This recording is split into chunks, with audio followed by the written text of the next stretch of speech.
इन दिनों यूपी सरकार में एक मंत्री हैं, उनका नाम बड़े ही चर्चों में है। हाल ही में आपने तस्वीरें देखी होंगी, नवरात्र के पर्व पर वो जेलों में गए, एक दो जेलों में नहीं अनेकों जेलों में गए और उन्होंने जो कैदी हैं, हिंदू कैदी हैं, उनको सुंदरकांड, हनुमान चालीसा और फल दूध वितरित किया। साथ ही जो निरीक्षण करने आए डिस्ट्रिक्ट जज थे, उन्होंने भी जेल की प्रशंसा की, साथ ही मंत्री जी की भी तारीफ की कि काफ़ी बेहतर सुविधा हो गई है। पहले बैरक में बदबू आया करती थी, अब वो हालत नहीं है। तो मंत्री जी हमारे साथ हैं, कारागार मंत्री धर्मवीर प्रजापति जी। सर, क्या मन में ख्याल आया, कैसे आया कि ये नवरात्र के पर्व पे चले और कैदियों से बातचीत करें और सुंदरकांड और फल वितरित करें? देखिए, धार्मिक प्रवृत्ति का मैं बचपन से हूँ और सभी लोग नवरात्रों में, शारदीय नवरात्र हों चाहे ग्रीष्मकालीन नवरात्र हों, सभी लोग कन्या पूजन करते हैं। और हमारे पास जेल विभाग है, बड़ी संख्या में कैदी इस बार 34,000 से ज़्यादा बंदी व्रत रहे हैं। अब हम, क्योंकि जेल विभाग हमारे पास है, तो जेल का मुखिया होने के नाते हम लोगों का दायित्व बनता है कि वैसे तो नियम व्यवस्था सभी है, लेकिन और भी मानवता के नाते हमारा दायित्व बनता है कि उनके लिए क्या हो सकता है और हम क्या बेहतर कर सकते हैं, वो अच्छा करें। इसीलिए मन में आया कि जानकारी मांगी तो कितने बंदी व्रत रह रहे हैं, तो लगभग 30,000 से ज़्यादा बंदियों की जानकारी मिली। लास्ट वो 34,000 से ज़्यादा बंदी व्रत रहे।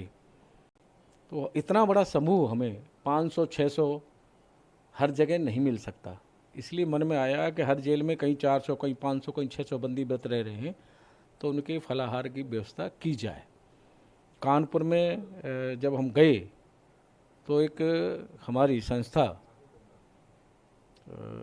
सुंदरकांड का किताब लेकर के गई और 200 किताब थी। बंदियों की संख्या वहाँ 600 थी जो व्रत वाले थे। उनको जब मिष्ठान वितरण चल रहा था तो उन संस्था ने कहा कि हम सुंदरकांड की किताब ही लाए हैं।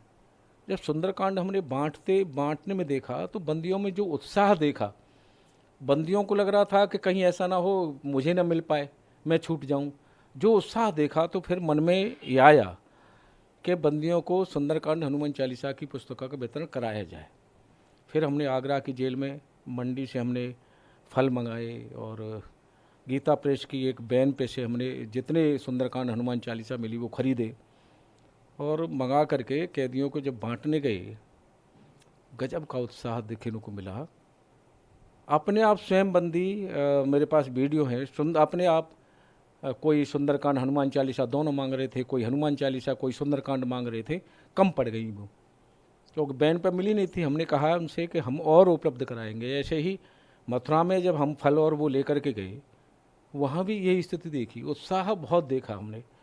और निरंतर बंदियों की, व्रत वालों की पिछले साल से इस बार संख्या बढ़ी। और सुंदरकांड, हनुमान चालीसा का शनिवार मंगलवार को पाठ करते हैं, तो सामूहिक रूप से बंदी पाठ करते हैं। आगरा की जेल में और मथुरा की जेल में समूह बन गए हैं।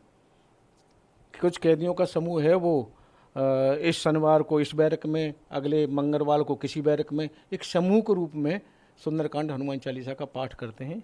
ये अच्छी बात है। सर, एक बात और, 22 जनवरी को प्राण प्रतिष्ठा होनी है, क्या कार्यक्रम है? क्या जेलों में विशेष कार्यक्रम होंगे? क्या रणनीति है? और दूसरा, प्रधानमंत्री आ रहे हैं, कैसे देखें?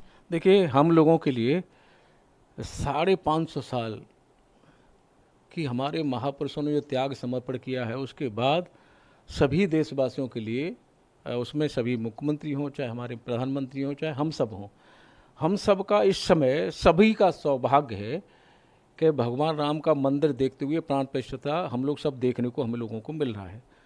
ये परम सौभाग्य है सबका। और हमारी कोशिश रहेगी कि वो लाइव प्रसारण सभी जेलों में हमारे में दिखाया जाए। ये प्रयास हमारा रहेगा। सर, ये आजम खान को लेकर के, सर, रातों रात उनकी जेल बदल दी जाती, क्या कारण रहता है सर? देखिए, जेल विभाग में जब कैदी आता है तो उसकी सुरक्षा व्यवस्था की जिम्मेदारी जेल प्रशासन की होती है, जेल विभाग की होती है। तो कहाँ हम सुरक्षित रख सकते हैं, कहाँ क्या व्यवस्था है, वो सब विभाग निर्णय करता है और उसी आधार पे सब होता है, बंदियों का जो भी ट्रांसफ़र होता है। और रही बात मिलने वालों की, कांग्रेस के लोग जा रहे हैं। अभी 4 दिन पहले आप सब लोग देख रहे थे, हम सब देख रहे थे, बाक युद्ध चल रहा था। आज कांग्रेस मुलाकात करने जाएगी, तो कहीं न कहीं सभी को चुनाव दिखाई दे रहा है। नहीं तो 4 दिन पहले दोनों में बड़ा बाक युद्ध चला था। ये सब चुनाव की दृष्टि से है। सर, एक अभी बहुत चर्चा में विषय है, अनूप चौधरी नाम का व्यक्ति जो प्रोटोकॉल लेकर के लगातार 8 सालों से घूम रहा था। बहुत चर्चित विषय है सर, आपने पढ़ा भी होगा। दूसरा ये कि वो 8 सालों से प्रोटोकॉल लेके घूम रहा था, बाकायदा वो जेलों में भी गया है, मंदिरों में भी गया है और तमाम वीआईपीज़ जगह गया है उन प्रोटोकॉल के फ़ायदे से। कहीं ना कहीं कमियां हैं। ये चीज़ जहाँ जिसने जो किया है, बिना कहाँ से हुआ है, कैसे हुआ है, ये सब देखने का विषय है। और सरकार जब जानकारी में चीज़ें आती हैं तो उसको गंभीरता से देखती भी है। कहीं न कहीं जहाँ से ये चूक हुई होगी, जो भी निर्देश हुआ होगा, वो सब सरकार गंभीरता से उसे देखेगी। तो ये थे कारागार मंत्री धर्मवीर प्रजापति जी, जिनका कहना है कि पहले से अब जेलों में अच्छी व्यवस्था है और अच्छी व्यवस्था करने की कोशिश कर रहे हैं।